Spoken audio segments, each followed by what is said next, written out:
말씀의 제목입니다. 다니엘서 11번째 시간, 오늘 말씀의 제목 한번 저를 따라하겠습니다. 신성모독의 결과. 네. 신성모독의 결과라는 말씀을 좀 함께 말씀을 좀 나누도록 하겠습니다. 우리가 4장까지는 어떤 인물이 나왔죠? 어떤 왕이 나왔죠? 그쵸. 느부갓네살이라고 하는 왕이 나와서 이제 다니엘 여러 가지 새 친구와 여러 가지 일들이 쭉 펼쳐지는 사건들이 발생했고, 이제 5장부터는 상황이 바뀌고 시대가 바뀝니다. 어떤 왕이 나오냐? 어떤 왕이 나왔죠? 말씀을 읽었겠지만 세 글자 누구죠? 벨사살이라고 하는 왕이 나옵니다. 물론 느부갓네살 이후에 바로 이 벨사살 왕이 등장한 것이 아니라 그 중간에 왕들이 더 있긴 했어요. 그러나 이 성경에는 기록되지는 않았습니다. 기록되지 않았고 벨사살 왕의 그 사람의 이제 다양한 사건으로 말미암아 5장부터 말씀이 시작이 되는데, 4장까지 보았던 느부갓네살이라고 하는 왕의 모습, 지난주에 말씀이 뭐였습니까? 본인은 왕이었지만 결국에 어떻게 됐죠? 인간 이하의 취급을 받으면서 살다가 결국에는 무엇을 깨달았냐? 하나님의 자기 삶의 주인이라는 것을 깨달으면서 다시 한번 왕의 자리로 올랐고, 그때에 사람들이 그에게 붙게 되는 놀라움도 경험하게 되면서 하나님의 계획, 하나님의 뜻이 바로 이런 것이구나라는 것도 우리가 말씀을 통해서 보게 되었습니다. 그리고서는 오늘 말씀이 1절부터 9절까지인데 1절부터 9절이 하나로 통으로 보는 것이 아니라 원래는 1절에서 4절까지 그리고 5절에서 9절까지 두 개의 단락으로 말씀을 좀 볼 수가 있는데, 자, 한번 1절 말씀 한번 볼게요. 1절 말씀. 자, 성경 말씀을 보고 1절 말씀 같이 읽겠습니다. 시작. 벨사살 그 1000명 앞에서 술을 마시니라. 아멘. 지금 어떤 상황입니까? 지금 벨사살 왕이 귀족 1000명을 위하여 큰 잔치를 베풀고 그 1000명 앞에서 이제 같이 그들과 술을 마시면서 어울리고 있는 잔치 중이에요. 근데 이 잔치가 그냥 여러분 봤을 때 갑자기 왜 5장 시작에 이런 장면이 왜 나왔을까? 성경을 볼 때 이런 걸 궁금해야 돼요. 왜 이런 장면이 왜 나왔을까? 아, 잔치를 베풀고 하고 넘어가는 것이 아니라 잔치를 베푸는 가장 큰 이유, 왜 이게 서론에 왜 나왔냐를 봤을 때는 결국에 바벨론 제국이 멸망되는 것과 벨사살이라고 하는 이 왕의 비참한 최후를 맞이하게 될 것이다라는 것이 바로 이 1절 말씀을 통해서 암시하고 있는 거예요. 굉장히 중요한 본문이에요, 1절이. 그러면서 앞으로 어떤 일이 벌어질지에 대한 시작이 바로 이 1절 말씀인데, 이 바벨론은 지금 그 제국은 어떠한 지금 상황이냐? 굉장히 중요합니다. 어떠한 시대적인 상황이 지금 발생했냐? 메대왕 다리오라고 하는 왕에 의해서 포위가 되었어요. 포위가 되어 있는 상태에서 여러분 지금 전쟁 중이면 지금 나라가 어떻게 될까요? 분위기가 지금 신났을까요? 막 전쟁 일어나면 신나지 않았을 거예요. 지금 분위기가 막 안 좋고 정치적 경제적으로 지금 악화되는 상황이지 않을까요? 지금 이 바벨론도 동일했어요. 포위당한 상태면 어떤 상황일까요? 지금 나라가 무너져 내리고 있다는 상황이에요. 근데 이 상황 속에서 지금 벨사살 왕은 무엇을 하고 있죠? 잔치를 열어서 사람들과 술을 마시고 있는 거예요. 귀족들과. 지금 정신을 못 차리는 왕이 또 하나 등장했어요. 앞에 느부갓네살이라고 하는 왕으로 끝나면 좋겠지만 그의 후손으로 말미암아 또 이 벨사살 왕이 어떻게 됩니까? 또 하나의 어리석은 모습을 보여주고 있는 것이죠. 나라가 어떻게 되든 상관없이 자기는 지금 술 마시고 놀고 하는 이 정치적으로 악화된 상황과는 별개의 모습을 보여주고 있는 게 지금 이 벨사살 왕의 모습이라는 거죠. 그리고 나서 그들이 어떤 모습을 보였냐? 오늘 말씀의 제목인 신성모독의 결과, 신성모독하는 장면이 나오는데, 자, 2절 말씀 한번 볼까요? 2절과 3절 말씀입니다. 자, 2절은 중학생이, 3절은 고등학생, 대학생 함께 읽겠습니다. 2절 먼저 읽겠습니다. 시작.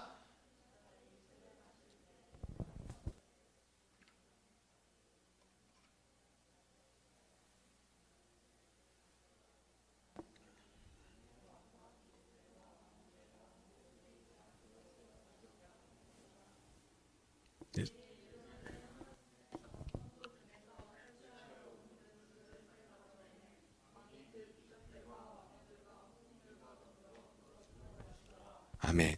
2절과 3절에 보면 어떤 게 있습니까? 술을 마실 때 명하여 그의 붙인, 그 바로 위에 붙이는 아니고 위에지만 그의 왕의 왕의 모습을 보면서 왕이 예루살렘 성전에서 탈취하여 가지고 온 금하고 은그릇을 가져오라고 명합니다. 이것은 어떤 것이냐? 하나님의 것이에요. 하나님의 것을 갖고 오라고 지금 명령하는 거예요. 하나님의 것은 하나님의 것이지만 그것을 왕의 권위로 내 멋대로 하고 싶어하는 욕심을 가지고 예루살렘 성전에서 지금 금과 은그릇을 가져오라고 명하고 거기다가 어떻게 합니까? 이 귀족들과 함께 술을 따라 마시는 겁니다. 그래서 3절에 보면 어떻게 합니까? 이에 예루살렘 하나님의 전 성소에서 탈취하여 온 금그릇을 가져오매. 지금 하나님을 신성모독하는 결과라는 거예요.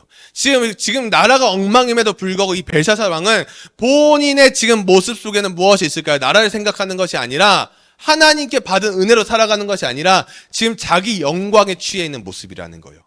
그러면서 이 모습은 어떻게 되냐? 결국엔 신성모독, 하나님을 모독하는 그런 결과가 나올 뿐 아니라 이 당시에 바벨론 제국이 어떤 것도 많이 냈냐? 앞에도 동일했어요. 또 하나의 우상 숭배가 만연해 있는 상황이 바로 지금 이 벨사살 왕의 모습 속의 하나였다는 거예요. 우상 숭배는, 우상이라는 것은 여러분 쉽게 생각하고 하나님 이외에 다른 것 맞아요. 그런데 우리의 마음 속에 무언가를 계속 생각하게 만드는 것이 있다면 그것이 바로 우상이라는 거예요. 결국 이것은 어떤 것을 보여주냐? 타락한 자들은 결국에는 우상 숭배를 통하여 더 멸망하는 것을 보여주는데, 여러분 인간이 교만하다. 지난 시간에도 보였죠? 교만과 겸손 그 사이의 말씀을 통해서 배웠고, 교만은요 나라를 나라를 멸망시키는 가장 큰 원인 중에 하나가 됐는데, 잠언 말씀에 이렇게 나와 있어요. 교만은 패망의 선봉이요 거만한 마음은 넘어짐이 앞잡이니라. 이걸 조금 더 쉽게 풀어서 우리말 성경으로 갖고 오니까 이렇게 나와 있습니다. 우리 노란색 글씨 같이 한 목소리로 읽겠습니다. 시작. 교만에는 몰락이 따른다. 아멘. 교만에는 무엇이 따른다고요? 멸망이 따르고, 거만에는 몰락이 따릅니다. 지금 이 교만하고 거만한 이 모습을 통하여 지금 이 벨사살 왕은 본인이 최고였어요. 짱이었어요. 그러다 보니까 이 굉장히 교만과 거만이 끝판왕으로 지금 차지하고 있는데, 그 결과는 어떻게 될 거라고요? 멸망과 몰락이 올 거라는 거예요. 이미 예언이 되어 있는 거예요. 왜요? 하나님의 말씀을 통하여. 하나님께서 행하시기 때문에, 모든 것은 하나님의 손에 있기 때문에라는 것을 우리가 볼 수 있죠. 결국에 이것은 스스로 망하는 길 중에 하나가 된다는 것입니다. 그러면서 이제 교만의 끝자락을 달리고 있는 벨사살 왕에게 어떠한 일이 벌어졌나? 자, 5절 말씀 한번 볼까요? 우리 성경. 자, 5절 말씀 같이 한 목소리로 읽겠습니다. 시작. 그때에 석회벽에 글자를 쓰는데 왕이 그 글자 쓰는 손가락을 본지라. 아멘. 갑자기 사람의 손가락, 여러분 쉽게 생각해 볼까요? 갑자기 여러분 예배를 드리는데 요 벽에 사람의 손가락만 나타나가지고 갑자기 글씨를 써요. 생각해봐요. 그러면 여러분 어떨까? 여러분 마음이 어떨 것 같아요? 우리 경빈이 갑자기 가만히 우리 예배 드리는데 갑자기 여기에 벽에 누가 사람의 손가락이 나타나서 갑자기 글씨를 쓰는 거야. 무섭겠죠? 무서우니까 뛰쳐나가겠지. 소연이 어떨 것 같아요? 소연이라면. 사진 찍을 사람이 과연 있을까? 인스타, 릴스 거기서 막 우와 대박! 사람의 손가락에서 지금 아무도 없어요. 지금 그 상황은 어느 누가 보더라도 뛰쳐나갈 수밖에 없는 공포의 엄청난 두려움의 모습 장면일 거라는 거예요. 지금 그 상황을 누가 봤습니까? 벨사살 왕이 봤어요. 술을 마시고 잔치를 벌이는 그 상황 속에 갑자기 석회벽에 사람의 손가락이 등장해서, 여기 보면 5절에 분명히 뭐라 나와 있습니까? 사람의 손가락들이에요. 하나의 손가락이 나타나는 거예요. 손가락들이 나타나서 갑자기 석회벽에 글씨를 쓰기 시작한 거예요. 그 장면을 보면서 이 벨사살 왕은 어떤 모습이 보였냐? 6절 말씀이에요. 6절 말씀 우리 같이 한 목소리 읽겠습니다. 시작. 이에 그 생각이 번민하여 넓적다리 마디가 녹는 듯하고 그의 무릎이 서로 부딪힌지라. 아멘. 얼굴빛도 변해요. 지금 왕임에도 불구하고 담대하게 저것은 무엇이냐 치워라고 하는 것이 아니라 본인부터 겁을 먹으니까 어떻게 됩니까? 얼굴빛이 변하고 마음이 두려워 고통스러워하고 다리에 힘이 빠져 후들거리고 무릎이 부딪힐 정도로 벌벌 떨고 있는 모습이에요. 지금 그 모습이 어떤 상황입니까? 바로 이 당시 바벨론 제국의 왕이었던 벨사살 왕의 모습이었어요. 왕이었어요. 왕이면 거기 있는 1000명의 귀족들을 대표해서 왕으로서 저걸 명령해서 치워버려라 라고 해도 모자랄 판에 제일 먼저 벌벌 떤 사람이 누구였습니까? 왕이었다는 거예요. 왕이었어요. 그러면 이제 한번 볼까요? 갑자기 등장한 사람의 손가락들은 무엇이었을까요? 완전 단순히 그들을 겁주기 위해서 뭔가 하는 것이 아니라 결국에 그것은 무엇이냐? 신성 모독했던 것과 우상 숭배를 자행, 먼저 했던 벨사살 왕에 대한 하나님의 심판에 전달하는 수단이었다는 거예요. 하나님의 심판의 수단은요, 다양한 게 있어요. 사람의 손가락이 될 수도 있고요. 무엇이 될지 다양해요. 근데 사람의 손가락이 등장했던 것은 무엇이었냐? 벨사살 왕이 가장 두려워 떨 수 있는 것이 바로 요 손가락이었기 때문이에요. 다른 것이었으면 아무렇지 않았을 수도 있어요. 갑자기 갑자기 잔치가 갑자기 무너져 내렸다. 그럼 아무 이상 없었을 수도 있어요. 그런데 그가 제일 두려워 떨 수 있는 게 무엇인가를 하나님께서는 아셨다는 거예요. 그리고서는 손가락들이 나타나서 석회벽에 글씨를 쓰기 시작했다는 것이죠. 이 공포의 마음은 어떠한 것을 보여주냐? 첫 번째는 바로 이것이에요. 하나님을 떠난 인간, 벨사살 왕은 하나님을 떠난 인간이었어. 우상숭배라고 신성 모독을 했기 때문에 그 떠난 인간에게는 작은 충격에도 꼼짝 못하는 상황이 발생한 거예요. 손가락들이 석회벽을 썼지만 그 손가락 벽에 벌벌 떠는 벨사살 왕. 두 번째는 무엇이냐? 자, 인간이 느끼는 공포의 가장 근본, 시작이 되는 원인은 바로 자신이 지은 범죄. 벨사살 왕이 지은 범죄가 무엇이었습니까? 신성 모독과 우상 숭배였어요.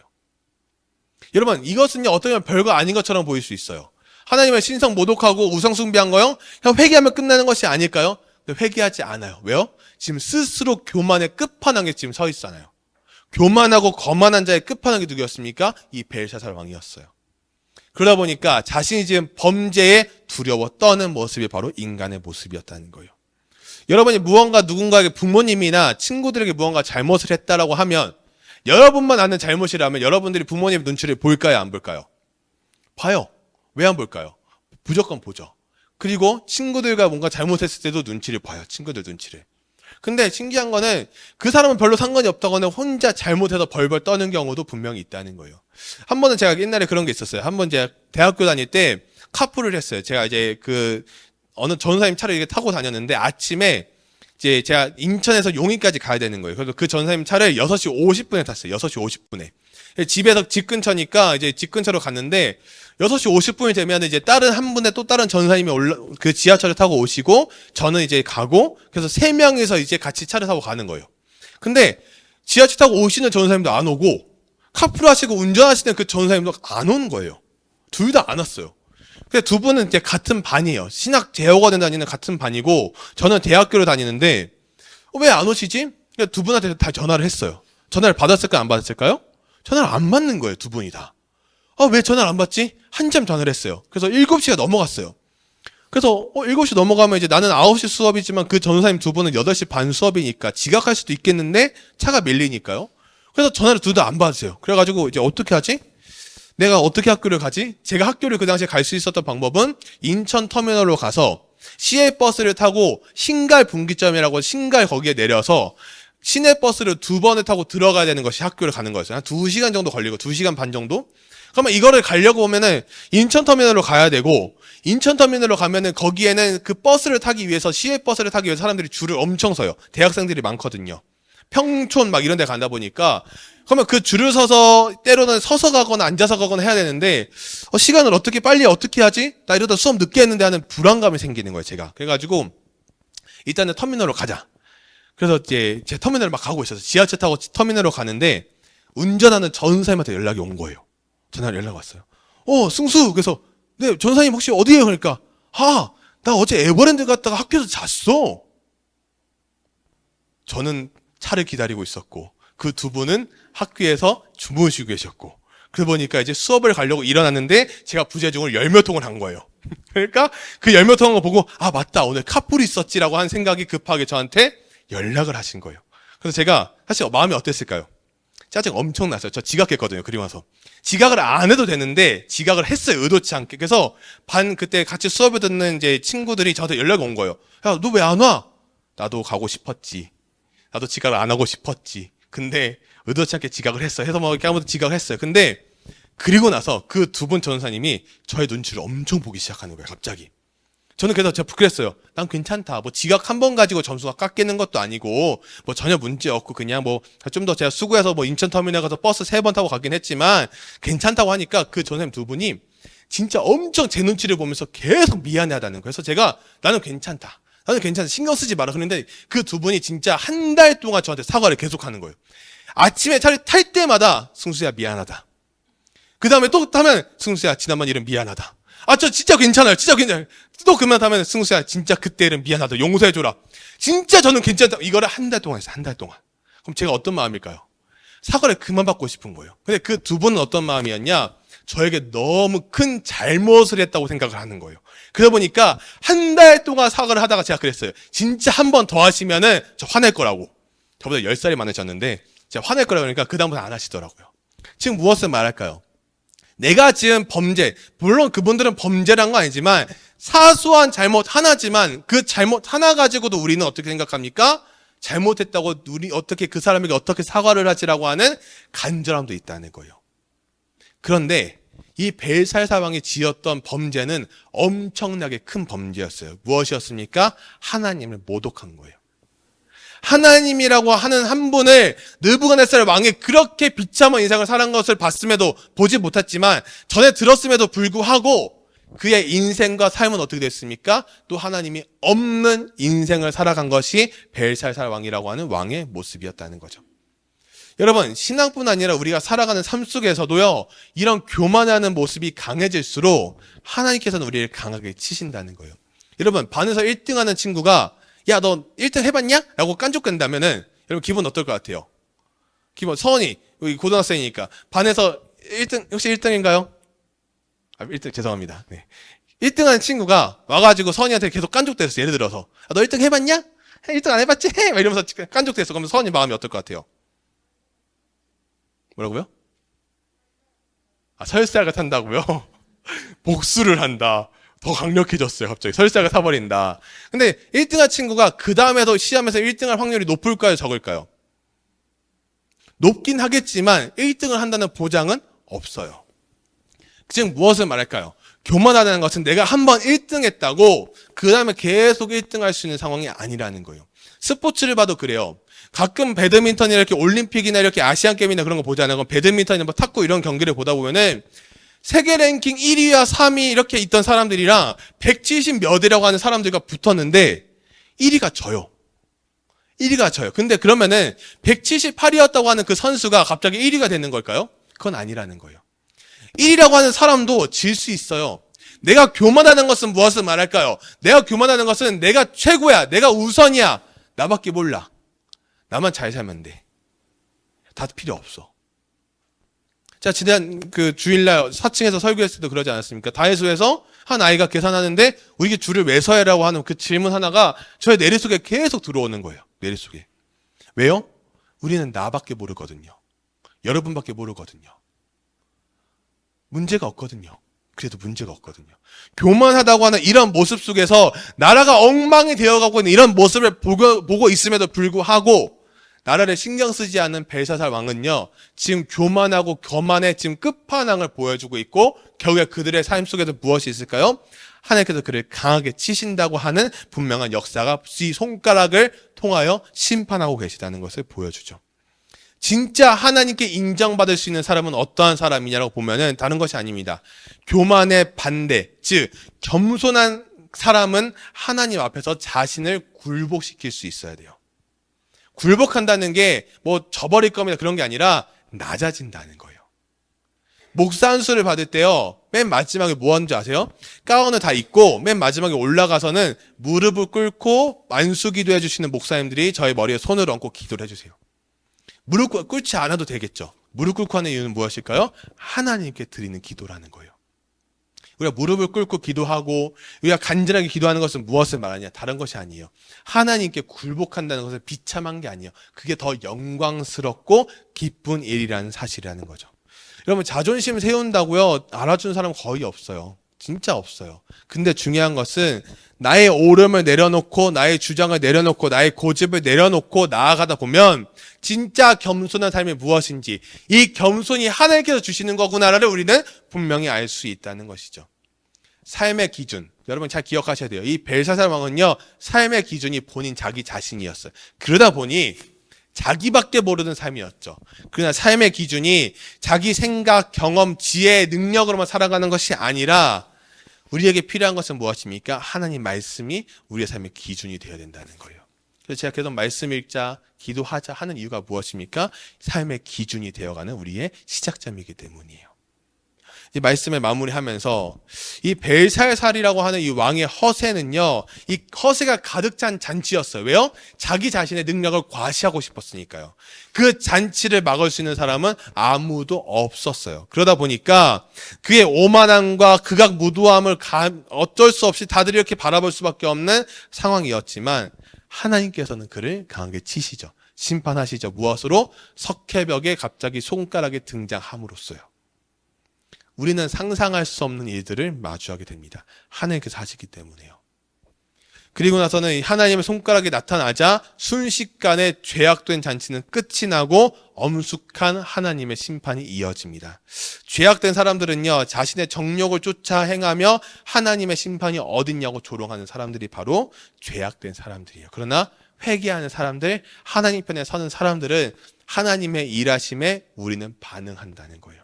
여러분의 지금 머릿속에는 무슨 생각이 있는지 잘 모르겠어요. 어떠한 마음으로 예배를 드리고 설교를 듣는지 모르겠어요. 그러나 우리 아까 불렀던 찬양 중에 하나가 무엇입니까? 하나님의 꿈이 나의 비전이 되는 것이에요. 예수님의 능력이 나의 인격이 되고 성령님의 능력이 나의 권능이 되면 나아가는 것이 우리의 삶에 굉장히 필요하다는 거예요. 이 세상을 살아갈 때 우리에게 필요한 것이 무엇이냐는 세상에게 구하는 것이 아니라 하나님께 구하며 나아가는 그런 시작점이 바로 이 시간이 되고, 이 벨사살 왕을 통해서 볼 수 있는 것은 다른 것이 아니에요. 신성모독한 결과는 결국 비참한 인생을 맞이하게 된다. 그것이 바로 오늘 말씀의 결론 부분입니다. 그렇게 우리가 하나님의 말씀을 더 붙잡고 나아가는 기준이 되어가는 하나님의 말씀이 되는 우리 모든 청소년 청년들이 되기를 주님의 이름으로 소망합니다. 한번 저를 따라할까요? 아멘.